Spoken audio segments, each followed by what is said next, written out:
kami mengucap syukur buat perjamuan kudus yang baru saja kami lakukan. Kami sebentar mau mendengarkan firman-Mu berbicara kepada setiap kami. Kami buka hati dan telinga kami untuk firman-Mu Tuhan.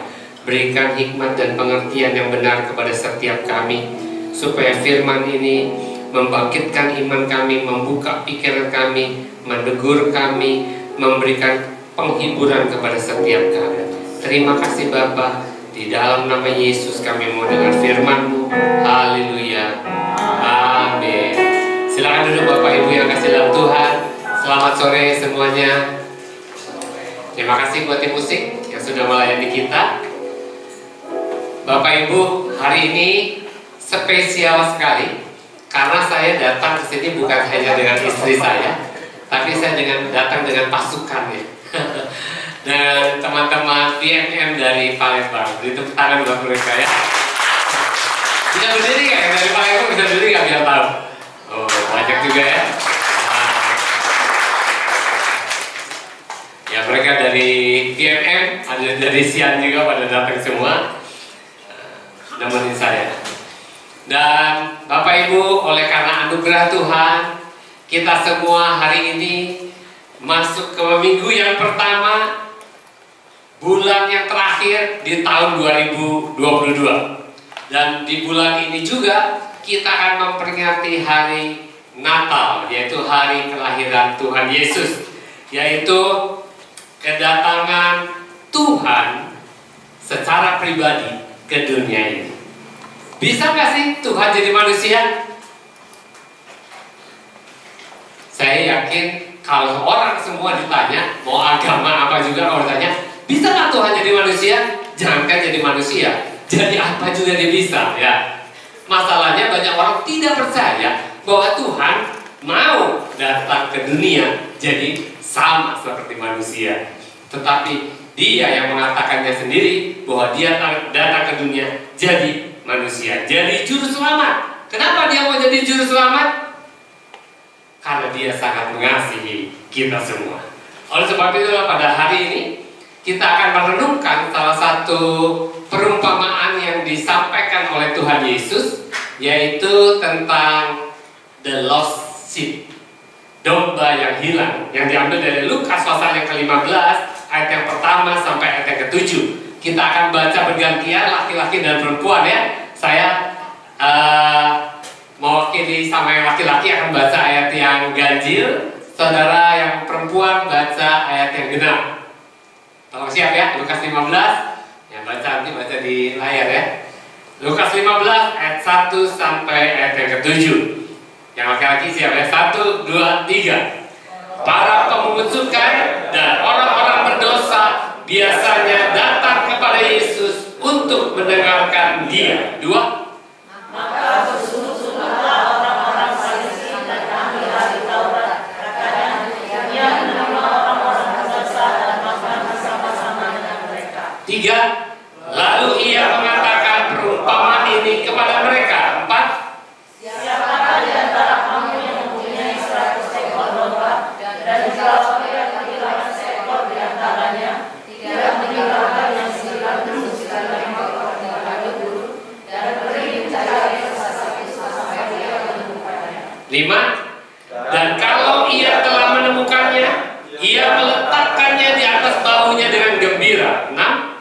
Dan setibanya di rumah, ia memanggil sahabat-sahabat dan tetangga-tetangganya, serta berkata kepada mereka, bersukacitalah bersama-sama dengan aku, sebab dombaku yang hilang itu telah aku temukan. 7. Aku berkata kepadamu, demikian juga akan ada sukacita di sorga karena satu orang berdosa yang bertobat, lebih daripada sukacita karena 99 orang benar yang tidak memerlukan pertobatan. Apa maknanya perumpamaan yang Tuhan Yesus berikan kepada kita ini? Kalau kita baca ayat per ayat, kita akan baca ayat per ayat. Dikatakan di ayat yang pertama, para pemungut cukai dan orang-orang berdosa biasanya datang kepada Yesus untuk mendengarkan Dia. Jadi, siapa yang suka mendengarkan pengajarannya Yesus? Para pemungut cukai dan orang-orang berdosa. Dalam bahasa Inggris, pemungut cukai itu disebut dishonest tax collector. Jadi bukan hanya tukang pajak, tapi tukang pajak yang tidak jujur. Lalu orang-orang berdosa, dalam bahasa Inggris disebut notorious sinner. Artinya orang-orang berdosa yang terkenal. Jadi misalnya pelacur yang terkenal gitu, penjahat, pembunuh, mungkin pemerkosa, penipu, ya. Orang-orang yang betul-betul jahat. Kenapa mereka sampai datang dan mendengarkan Yesus? Kok mereka, bahkan dikatakan di sini, para pemungut cukai dan orang-orang berdosa biasanya datang. Artinya yang rutin datang itu adalah mereka, bukan yang lain. Dan kalau kita baca di banyak ayat ya dari Matius sampai Yohanes, kemanapun Yesus pergi selalu ada banyak orang, ribuan orang yang mengikuti Yesus. Berarti kebanyakan yang mengikuti mereka adalah orang-orang jenis ini, orang-orang berdosa. Siapa orang berdosa itu? Siapa orang berdosa itu? Alkitab bilang semua orang telah berbuat dosa dan telah kehilangan kemuliaan Allah. Sebenarnya kita semua ini orang berdosa juga, ya. Cuma bukan orang berdosa yang seperti yang tadi, bukan notorious sinner tadi, tapi kita orang-orang berdosa. Kita semua dan banyak orang mengikuti dia. Yang tidak mendengarkan Yesus siapa? Justru orang Farisi dan ahli-ahli Taurat. Kenapa orang-orang pemungut cukai dan orang-orang berdosa mendengarkan Yesus? Mereka mendengarkan Yesus. Saya percaya orang-orang tax collector itu, mereka bukan orang yang miskin, mereka orang yang kaya-kaya. Mereka yang kaya karena mereka mengambil uang rakyat untuk bayar pajak, tetapi mereka menyimpan sebagian untuk masuk ke kantongnya sendiri, padahal mereka sudah mendapatkan gaji. Ya, makanya disebut dishonest tax collector. Artinya orang-orang kaya ini mereka sudah coba segala sesuatu untuk memuaskan hidupnya, untuk mengisi hidupnya dengan kebahagiaan, dengan kepuasan, tapi mereka pada ujung-ujungnya mereka nggak dapatkan. Sehingga ketika mereka dengar ada orang yang namanya Yesus mengajarkan sesuatu pengajaran dan mereka datang, mereka merasakan ada aliran air kehidupan yang memenuhi mereka, yang bisa memuaskan batin mereka lebih daripada apa yang mereka dapatkan. Makanya mereka rutin datang mendengarkan Yesus. Dan yang kedua, kenapa mereka datang? Karena mereka diterima oleh Yesus. Kalau mereka datang diterima oleh Yesus dan mereka tidak datang kepada orang Farisi dan ahli Taurat, tentu ada alasannya. Kenapa mereka tidak datang kepada ahli Taurat dan orang Farisi? Dan kalau kita melihat sejarah dari hukum Taurat, ternyata orang-orang Farisi dan ahli Taurat ini, mereka adalah tipe-tipe orang yang dalam pengajarannya itu melarang orang untuk bergaul dengan orang-orang berdosa. Mereka kalau bergaul dengan orang berdosa, mereka melanggar hukum. Itulah sebabnya Daud sempat berkata di dalam Mazmur 26 ayat 4 sampai 5, coba bisa dibacakan, ditampilkan Mazmur 26 ayat 4 sampai ke 5. Nah, dikatakan Daud yang ngomong ini, aku tidak duduk dengan penipu dan dengan orang munafik aku tidak bergaul. Ayat 5. Aku benci kepada perkumpulan orang yang berbuat jahat, dan dengan orang fasik aku tidak duduk. Di ayat yang lain Daud bilang, berbahagialah orang yang tidak berdiri di jalan orang berdosa, tidak duduk dalam perkumpulan pencemooh, tidak berjalan bersama dengan orang-orang yang jahat. Jadi orang Farisi dan ahli Taurat, mereka memang tidak bergaul dengan notorious sinner, dengan dishonest tax collector. Itu sebabnya mereka tidak menerima, menolak orang-orang berdosa ini. Pertanyaannya, kenapa Yesus terima? Kenapa Yesus terima? Yesus terima karena tujuan Yesus datang ke dunia adalah bukan mencari orang benar, tetapi mencari orang berdosa. Dan dia mau menyelamatkan orang-orang yang berdosa. Dia tidak menghindari orang berdosa seperti orang Farisi dan ahli Taurat. Dia menerima, dia justru cari. Tuhan datang itu sengaja cari orang berdosa, bukan cari orang benar. Jadi gimana? Apakah kita boleh bergaul dengan orang berdosa atau tidak? Hukum Taurat bilang jangan. Yesus bilang suruh bergaul. Jadi gimana yang benar? Kalau kita bergaul, kata kita pergaulan yang buruk merusak kebiasaan yang baik. Tetapi kalau kita datang dengan satu misi sama seperti Yesus, kita datang untuk mempengaruhi mereka dengan firman Tuhan. Kita datang untuk menjangkau mereka. Jelas boleh. Tuhan bilang, pergilah, jadikanlah semua bangsa muridku. Baptislah, ajarlah, ya mereka melakukan segala sesuatu yang telah kuperintahkan kepadamu. Jadi boleh, tapi dengan satu misi, untuk menjadikan mereka semua anak-anak Tuhan. Bukan kita yang datang hanya sekedar hahaha kumpul tiap malam, otomatis kita jadi yang terpengaruh. Ya, jadi tujuannya kita bergaul dengan mereka karena kita membuat satu misi amanat agung yang Tuhan berikan kepada kita. Nah, itulah sebabnya orang-orang ini, orang-orang berdosa ini datang kepada Yesus. Mereka dapat sesuatu yang memuaskan mereka dan hidup mereka diubahkan. Dan karena itulah kemanapun Yesus pergi, berbondong-bondong mereka selalu mendengarkan apa yang diajarkan oleh Tuhan Yesus. Dan karena mereka selalu mengikuti Yesus, orang-orang Farisi dan ahli Taurat menjadi iri hati. Mereka jadi tidak suka kepada Yesus karena dengan alasan Yesus melanggar hukum-hukum agama mereka. Dan itulah sebabnya mereka menjauhi Yesus. Dan Yesus tahu. Mereka bilang, siapa ini Yesus ini?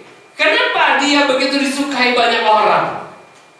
Kenapa dia bergaul dengan orang berdosa, dengan pelacur-pelacur? Apa dia tidak tahu kalau ini pelacur? Apa dia tidak tahu kalau ini pemerkosa? Apa dia tidak tahu kalau orang ini penjahat? Yesus tahu. Dan karena Yesus tahu apa yang dipikirkan oleh orang-orang Farisi dan ahli Taurat, itulah maka perumpamaan ini jadi disampaikan oleh Yesus. Jadi kita baca di ayat yang kedua dikatakan, maka bersungut-sungutlah orang-orang Farisi dan ahli-ahli Taurat, katanya, ia menerima orang-orang berdosa dan makan bersama-sama dengan mereka. Jadi Yesus bukan hanya ketemu, tapi dia hang out, ya, makan bersama-sama dengan mereka, jalan sama-sama mereka, tapi dengan satu misi, dengan satu tujuan, supaya apa? Mereka dengar Injil, mereka dengar firman Tuhan. Saudara, supaya Injil diberitakan, supaya kabar baik itu didengar, gereja bikin banyak acara, betul? Ada VMN, ada SYAI, ada KKR, ada seminar musik rock, ada segala macam. Kita bayar at any cost, katanya. Berapapun harganya kita bayar. Supaya apa? Supaya Injil diberitakan. Kami di Malang pernah bikin satu KKR. Habis duit sangat banyak karena pakai hotel. Waktu itu salah satu hotel namanya Kartika Plaza, ya, Kartika Prince. Hotel, salah satu hotel yang terbaik di Malang. Habis banyak sekali. Berapa jiwa yang kita dapat? Satu, tapi at any cost, supaya supaya Injil diberitakan. Ya. Jadi kita perlu lakukan ini, dan Yesus dia datang supaya orang-orang jahat ini dia dengar Injil. Dan Yesus bilang, lalu ia mengatakan perumpamaan ini kepada mereka. Kepada mereka ini kepada siapa? Kepada semua orang yang mengikuti dia, termasuk kepada orang-orang Farisi dan ahli Taurat. Tujuannya apa? Tujuannya supaya orang-orang semua tahu apa yang Yesus, yang Allah Bapa pikirkan tentang mereka semua. Bagaimana perasaan Yesus terhadap semua orang yang datang mengikuti dia dan mendengarkan pengajarannya. Yesus kepingin semua orang tahu apa tujuannya dia datang ke muka bumi. Dan kalau kita baca, Yesus katakan perumpamaan ini. Jadi perumpamaan ini muncul gara-gara apa yang dipikirkan oleh orang-orang Farisi dan ahli Taurat. Ayat 3, lalu ia mengatakan perumpamaan ini kepada mereka. Ayat 4, siapakah di antara kamu yang mempunyai 100 ekor domba, dan jikalau ia kehilangan seekor di antaranya, tidak meninggalkan yang 99 ekor di padang gurun, dan pergi mencari yang sesat itu sampai ia menemukannya? Ada di antara kalian pernah kehilangan sesuatu? Ada yang pernah kehilangan kunci misalnya? Pernah kehilangan kunci? Ya, pas mau pergi cepat-cepat, wah mau takut ketinggalan kereta, takut ketinggalan pesawat, kunci mobil, kunci rumah hilang. Istilahnya orang Jawa bilang ketelisut. Ya, ketelisut itu apa sih? Ya, terselip gitu ya. Waduh, sampai bingung gimana nih? Kalau tak makin grogi makin nggak ketemu kan? Ya, di depan mata juga sini, wah di mana? Kacamata ada di sini, cari kemana-mana, ternyata ada di sini. Ya, demikian juga seringkali kita kehilangan. Saya pernah satu hari kehilangan dompet, saudara. Saya ngantar teman dari Kupang, Harry namanya. Dia nginep di Night and Day. Saya jemput dia untuk mau pulang hari terakhir. Saya jemput dia, saya tunggu di lobi. Dompetnya saya keluarin karena ganjel di kantong, besar dompetnya. Ada HP juga saya keluarin, saya taruh jadi satu. Tujuannya supaya HP-nya dan dompetnya nggak sama-sama nggak tinggalan. Kunci mobil saya taruh jadi satu. Tapi mungkin sambil saya nunggu kesenggol, mungkin kesenggol sehingga jatuh. Makanya waktu dia Harry keluar, saya langsung ambil. Nggak lihat dompetnya jatuh. Saya langsung berangkat, dan ketika saya sampai di tujuan, saya baru sadar dompet saya nggak ada. Saya cari apa, jatuh di mobil, di mana saya cari-cari nggak ada. Tapi tiba-tiba saya ingat, iya saya taruh itu di meja di lobi. Waduh, masih ada nggak ya? Kenapa? Karena isinya semua ada di situ. KTP, KTP, NPWP, SIM A, SIM C, kartu kredit, ATM, semua ada di situ. Jadi kalau, dan itu alamatnya Malang semua. Jadi kalau sampai hilang, saya pusing setengah mati. Jadi saya berdoa sama Tuhan, saya minta sungguh-sungguh supaya dompet ini jangan sampai hilang. Saya udah gak tenang, Harry juga tahu, saya cerita sama Harry. Akhirnya kita doain. Lalu saya tinggal Harry, saya cepet-cepet ke hotel lagi. Sampai di hotel, saya parkir, saya cepet-cepet ke tempat saya duduk tadi, dan saya lihat, gak ada. Gak ada, saudara. Lemes saya langsung. Aduh. Dan setengah putus asa saya datang ke resepsionis untuk tanya, Mbak, ada nggak ya tadi yang lihat dompet saya jatuh di sini? Bapak nginep di sini? Enggak, saya jemput orang tadi ke sini. Terus dia bilang, waduh, saya tanya dulu ya. Wah, saya tambah lemes, berarti dia nggak tahu. Dia tanya ke temannya. Dari dalam orangnya nggak keluar, ada suaranya. Namanya siapa? Saya bilang, atas nama Pendeta Andrew. Sengaja saya sebut pendeta, bahwa saya tidak bohong. Betul-betul dompet saya ketinggalan. Dan dia bilang, ada katanya. Aduh, leganya bukan main. Saya buka lengkap sama uang-uangnya semua, nggak ada yang berkurang. Aduh, lega bukan main. Nah, saya mau beritahu kepada saudara, kalau saya kehilangan dompet saja pusing setengah mati, bagaimana dengan Tuhan yang kehilangan ciptaannya, gambar dirinya, gambar dan rupanya itu hilang? Lebih berharga mana? Dompet atau pasangan saudara? Dompet. Bahaya. Ya. Lebih berharga pasangan kita, anak kita, orang tua kita lebih berharga. Dan Yesus, saudara bisa bayangin bagaimana Bapak kehilangan anak-anaknya. Gembala kehilangan dombanya. Dia punya 100 domba dan 1 hilang. Siapa di antara saudara yang punya domba 100? Lili. Aku pikir angkat tangan tadi. Kalau ada orang punya domba 100, anggap aja Fako ya punya domba 100 ya. Aku bayangin punya domba 100 ya. Lagi gembalain domba 100, cuma punya 100, nggak punya lagi. 1 hilang, nggak tahu kemana. Apa yang Fako lakukan?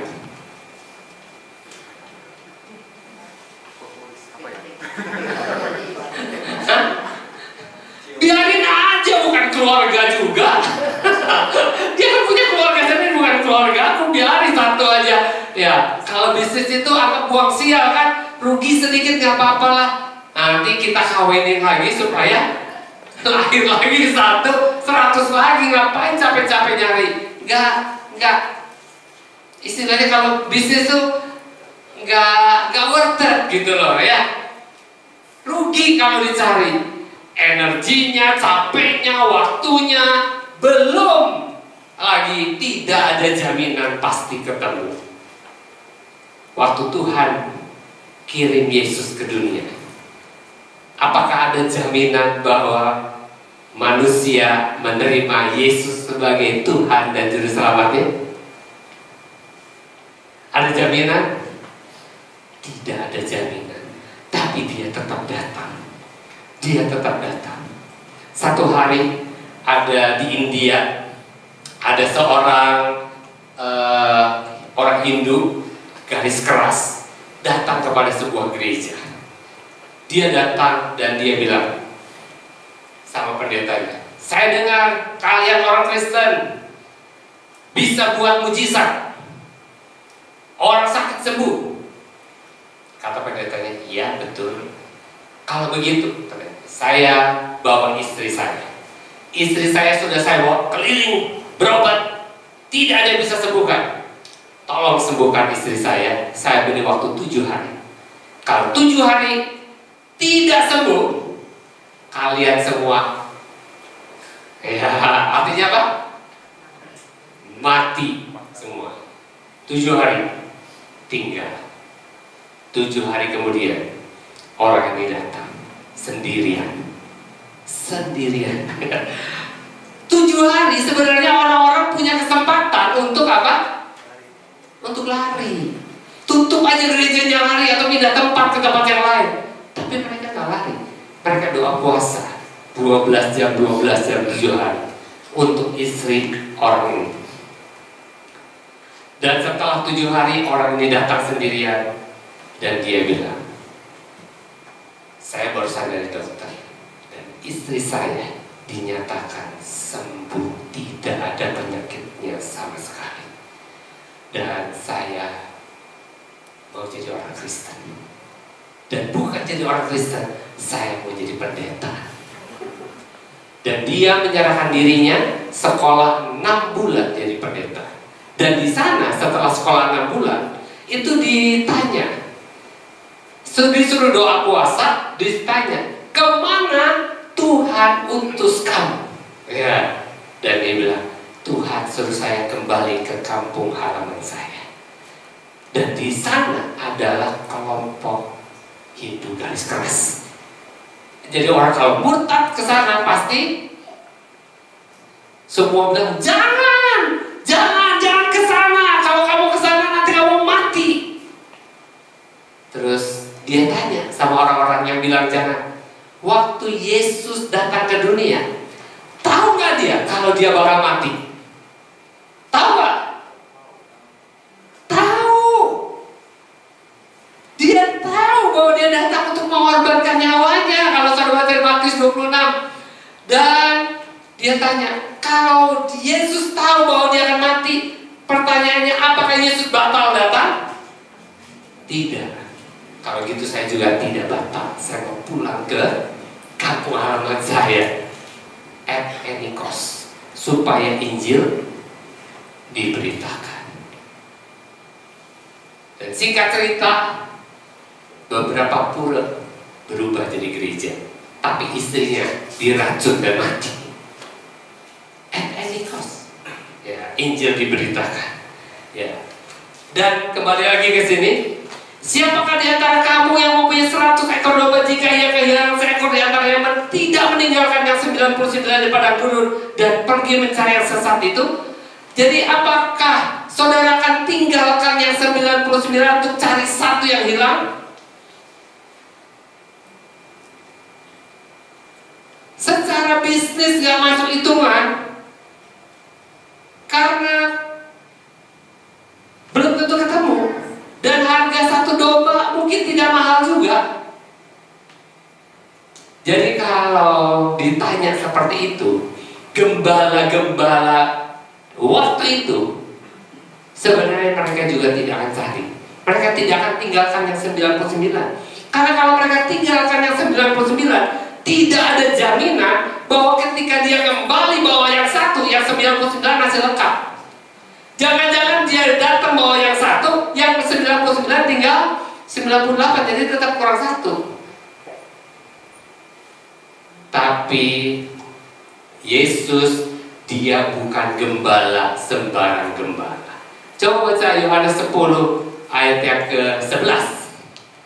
Yohanes 10 ayat yang ke-11.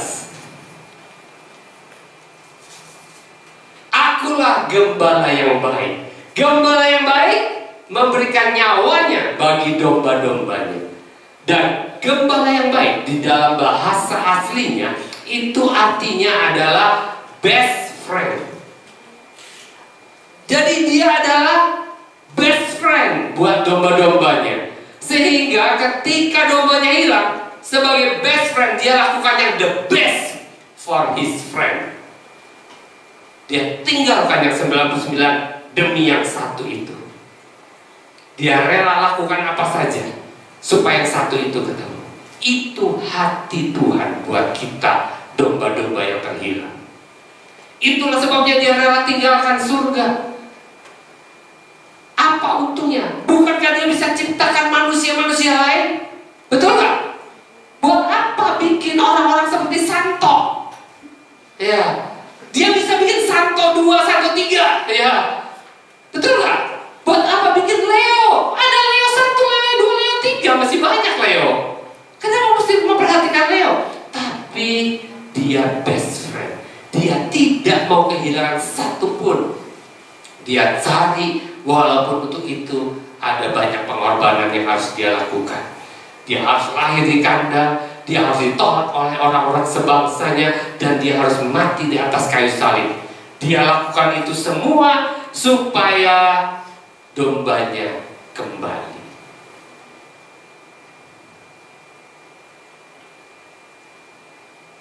Dan waktu dombanya ditemukan, apa yang terjadi, saudara? Kalau saudara jadi gembala itu, saudara cari domba itu sampai lecet-lecet, capek, sampai saudara nggak makan, sampai udah malam belum mandi keringat. Dan ketemu dia lagi enak-enakan di rumput ya, makan rumput ya. Saudara udah luka-luka semua, capek semua. Lihat dia lagi enak-enak, kira-kira apa yang saudara lakukan, Santo?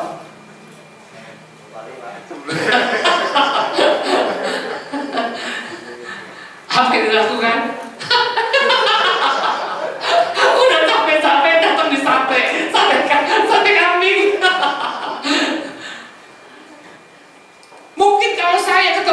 mundur, langsung ambil kayu, kurang ajar. Ya. Capek-capek lo enak-enak di sini. Ya, bahkan ada cerita, ini benar, cerita ini benar. Itu ada yang cerita kalau biasanya sama gembala-gembala upahan itu domba kakinya dipatahkan supaya kapok, supaya nggak lari lagi, supaya dia benar-benar bergantung kepada gembalanya. Tetapi kalau kita lihat di Alkitab, itu tidak Alkitabiah sama sekali. Tidak Alkitabiah. Coba kita lihat ayat yang keempat. Oh, ayat yang kelima, sorry. Dan kalau ia telah menemukannya, ia meletakkannya di atas bahunya dengan gembira. Jadi ketika gembala menemukan dombanya, dia tidak meluapkan kemarahannya, kejengkelannya, kelelahannya kepada si domba, tetapi dia meluapkan rasa sukacitanya, gembiranya karena menemukan dombanya. Bapa di surga melalui Yesus, dia mencari kita. Mungkin dia 35 tahun cari saudara, baru ketemu Agus. Ya.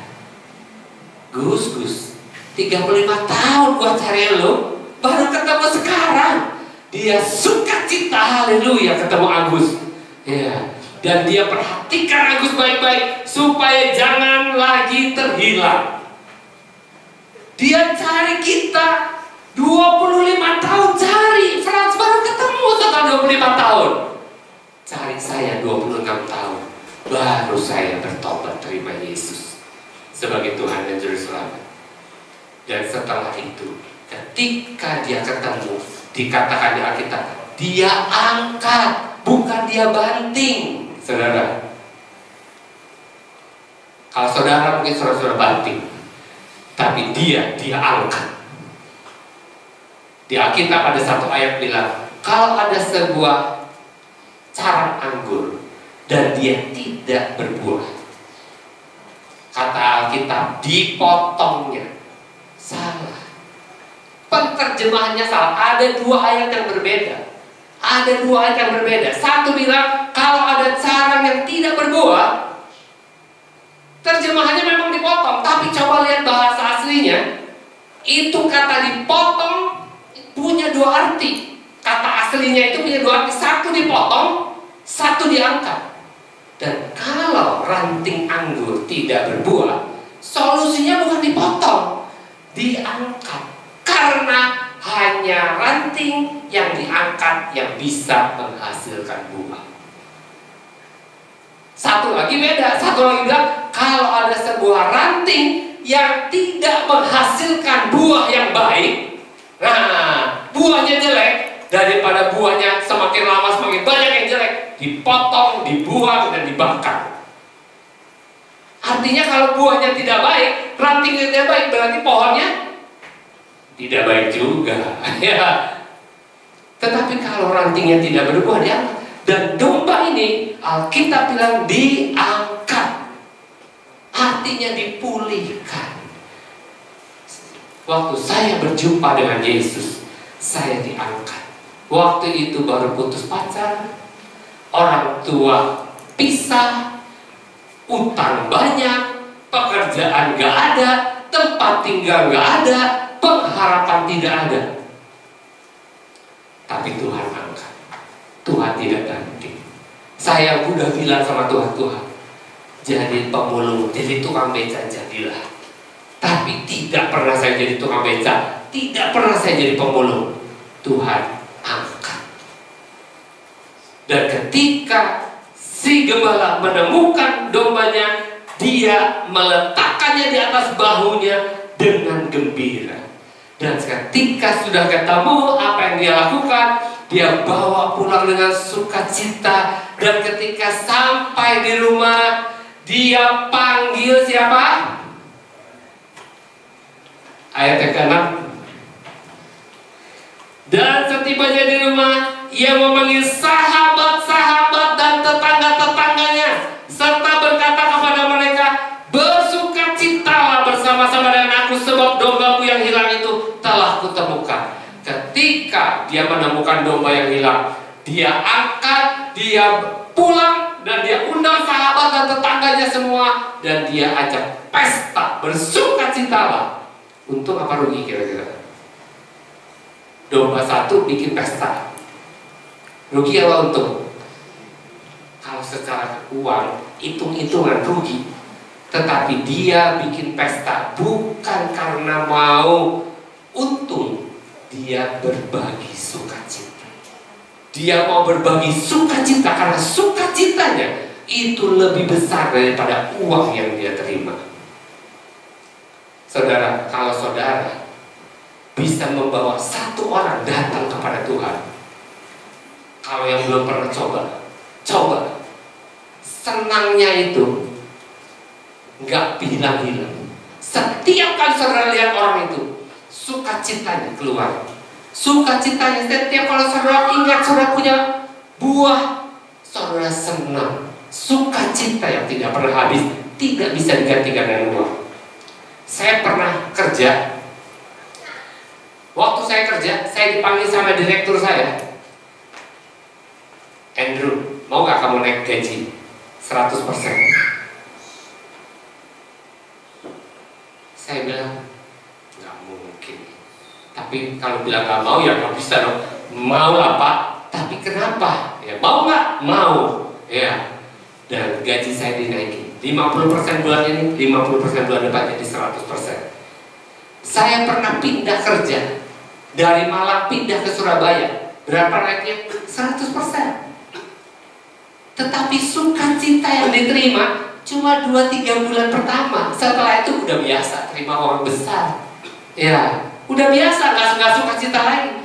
Tetapi kalau saudara bisa bawa orang datang sama Tuhan, sukacitanya nggak pernah habis. Kalau saya lihat orang-orang yang saya bawa datang sama Tuhan bisa jadi hamba Tuhan, yang saya ajar mereka jadi pendeta, bisa lebih dari saya sukacita. Itu buah. Memang bukan 100% saya, tapi saya punya andil dalam kehidupan orang itu. Dan kalau ada orang bilang, aku masih ingat loh, aku yang ajar mereka Pak Andrew. Saya bilang, apa iya ya? Lupa saya. Tapi saya senang karena dia ingat, berarti apa yang saya ajarkan dia ingat. Ya. Dan orang ini, gembala ini bersukacita. Dan yang diajak sahabat-sahabat dan tetangga-tetangganya. Artinya, kalau Tuhan dia bisa mendapatkan satu orang yang terhilang datang, maka kita semua, keluarganya, anak-anaknya Tuhan, kita diajak pesta, saudara. Artinya sukacita yang Tuhan alami juga dialami oleh kita semua. Dan Tuhan kepingin setiap kita bisa pesta tiap hari. Kisah 2 ayat 47, ketika gereja baru berdiri, apa yang terjadi? Kisah 2 ayat 47, saya nggak catat di sini. Kisah 2 ayat 47, ketika gereja baru berdiri, mereka rajin memberitakan Injil. Tuhan bilang apa? Tiap-tiap hari Tuhan menambah jumlah mereka dengan orang yang diselamatkan. Tiap-tiap hari, bukan tiap minggu, tiap hari. Dan mungkin lebih dari satu. Saya cuma bayangkan bagaimana rasanya ya, kalau jemaat sebanyak ini, ya, tahun depan, tahun 2023, komitmen dari sekarang, supaya tiap hari cukup 1 orang saja. Tiap hari tapi 1 orang saja yang bertobat. Apa yang terjadi kira-kira? Pertama ada sukacita, semangat semuanya, cari jiwa, ya, dan sukacitanya luar biasa tiap hari. Dan jumlahnya setelah setahun jadi berapa? 365. Cukup tempat ini? Cukup 2 kali kebaktian? Cukup 3 kali kebaktian? Mungkin harus 3 kali atau 4 kali kebaktian. Ya, cukup 1 orang 1 hari kita sepakat. Dan itu yang menyenangkan hati Tuhan. Bukankah kita kepingin seperti Tuhan? Kalau kepingin seperti Tuhan, kita harus juga punya perasaan yang sama seperti Tuhan. Kalau kita kepingin seperti Tuhan, kita harus seperti Tuhan, rela berkorban at any cost supaya ada jiwa-jiwa yang dimenangkan. Karena iblis tidak suka ada jiwa yang dimenangkan. Dia akan bikin kekacauan, dia akan bikin perselisihan, dia akan bikin perpecahan, dia akan bikin saling membenci satu dengan yang lain, sakit hati, ya. Dia saling memecah belah supaya apa? Supaya tidak ada kasih. Karena di mana ada kasih, di situ orang-orang merasakan nyaman sekali dan orang merasa diterima, sama seperti Yesus menerima semua orang berdosa dan mereka semua, bukan Yesus terpengaruh sama mereka, mereka terpengaruh sama Yesus. Pada zamannya Yesus, kalau orang sakit kusta atau orang sedang pendarahan, dia sentuh orang biasa, orang normal jadi najis. Tapi ketika menyentuh Yesus, mereka jadi kudus, mereka jadi sembuh, mereka jadi tahir. Demikian juga kita, di dalam kita ada roh Yesus. Kalau orang najis menyentuh kita, orang yang kusta menyentuh kita, mereka jadi tahir, mereka jadi kudus, mereka akan kita bawa datang kepada Tuhan, dan kita akan merasakan sukacita yang Tuhan sediakan buat kita. Saya mendorong setiap kita sama seperti orang ini. Ayat 7 berkata, aku berkata kepadamu, demikian juga akan ada sukacita di surga karena satu orang berdosa yang bertobat, lebih daripada sukacita karena 99 orang benar yang tidak memerlukan pertobatan. Bukan berarti Tuhan tidak bersukacita dengan 99 orang benar, tetapi karena tujuannya itu adalah mencari yang terhilang, maka yang membuat sukacita karena ketemu orang yang hilang. Kalau saudara pergi ke mall, ya, saudara ke mall, saudara kepingin cari baju buat Natal nih, udah deket Natal, mau cari baju buat Natal. Orang anggap saja mau cari dress merah, ya, cewek-cewek kan suka cerewet kan kalau pilih, ya. Dia pilih dan dia dapat dress merah, harganya murah, bagus, bukan main, udah murah, bagus, sale lagi, promo lagi. Tinggal satu ukurannya pas buat kita. Waduh, sukacitanya luar biasa. Pas pulang ketemu teman, ditraktir makan mie. Ya, ATDC. Saya tanya, lebih suka mana? Sukacitanya lebih besar mana? Dapat dress atau ditraktir mie ATDC? Pasti dapat dress, karena tujuan kita adalah beli dress, bukan ditraktir ATDC, gitu. Demikian juga kita, Yesus datang ke dunia untuk menyelamatkan yang terhilang. Ketika dia dapat, dia bersuka cita lebih daripada 99 orang yang sudah selamat. Kita sudah diselamatkan, Tuhan bersuka cita. Ketika ada satu orang selamatkan, kitalah yang ikut bersuka cita bersama-sama dengan Tuhan. Tapi Tuhan bersuka cita karena satu orang berdosa bertobat. Karena itu mari kita fokus untuk mencari jiwa yang terhilang. Fokus karena Tuhan fokusnya itu. Jadi kita juga mau sama seperti Yesus, fokusnya itu. Jangan fokus yang lain. Di satu sisi memang kita fokus cari yang terhilang, di sisi yang lain kita perlu memuridkan mereka. Kenapa? Supaya gak hilang lagi, supaya ngerti kebenaran. Bahkan bukan hanya mengerti kebenaran, dia juga bisa ikut bersama-sama dengan kita cari yang terhilang. Amin. Mari kita datang kepada Tuhan. Bapa, terima kasih Tuhan, Engkau sungguh amat baik. Engkau mengasihi kami at any cost. Engkau sudah bayar di atas kayu salib supaya kami, orang-orang yang terhilang, bisa diselamatkan, bisa ditemukan. Dan terima kasih Tuhan, Engkau mengirimkan banyak pembawa-pembawa kabar baik di sekeliling kami. Kami mau seperti yang ada di dalam Kisah Rasul 2 ayat 47. Kami rindu setiap hari Tuhan menambahkan jumlah orang-orang yang diselamatkan. Pakai setiap kami Tuhan. Tolong kami untuk tidak ditipu oleh setan. Tolong kami untuk tidak dialihkan perhatian kami kepada hal-hal yang lain. Supaya perhatian kami, hati kami sama seperti hatimu. Dan kami mau bayar harganya. Kami serahkan Tuhan hidup kami, gereja ini, ke dalam tangan Tuhan. Supaya apapun yang terjadi, sekalipun tidak ada kepemimpinan, belum ada kepemimpinan yang solid, walaupun dana kurang, walaupun apa yang terjadi, tidak menghalangi kami untuk mencari domba yang hilang. Pakai setiap kami Tuhan.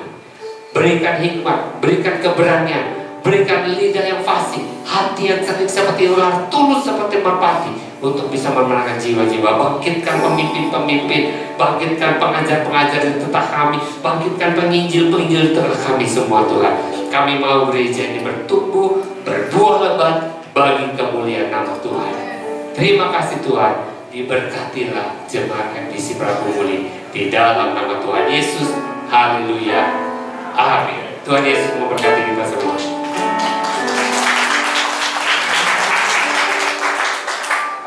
Terima kasih Pak Andrew buat berkat firman Tuhan yang luar biasa hari ini. Sejenak kita akan menyaksikan MDC News. Silakan.